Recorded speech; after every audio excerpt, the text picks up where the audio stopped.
Good morning, sunshine. Are you ready for the most important meal of the day? Today, we're going to make a breakfast classic that's as American as apple pie and bald eagles, bacon and eggs. Grab your spatula and let's get cracking. Okay, Dad, let me finish this. 6 strips of bacon, or enough to feed a small army. 2 eggs, or 1 for each of your exes. Salt and pepper to taste, or as much as your grandma uses. Butter or cooking spray, because who doesn't love a little grease? Start by preheating a large skillet over medium heat. If you're feeling fancy, you can also grab a cup of coffee. Place the bacon strips in the skillet and cook for 5 to 7 minutes on each side or until crispy. If you like your bacon extra crispy, feel free to down the jig while it's cooking.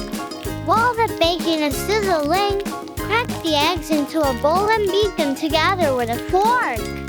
Don't be afraid to add a little personality to your egg with a pinch of flair. When the bacon is done, remove it from the skillet and place it on a paper towel to drain the excess grease.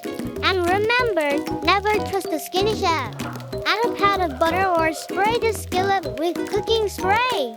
This is the time to unleash your inner culinary artist. Pour the beaten eggs into the skillet and season with salt and pepper to taste. And don't forget to add a little love to your food. It makes all the difference. Cook the eggs for 2 to 3 minutes, stirring occasionally or until they're fully set. And don't forget to sing a little tune while you're cooking. It'll make the food taste better. Serve the bacon and eggs on a plate and enjoy. Bon appetit!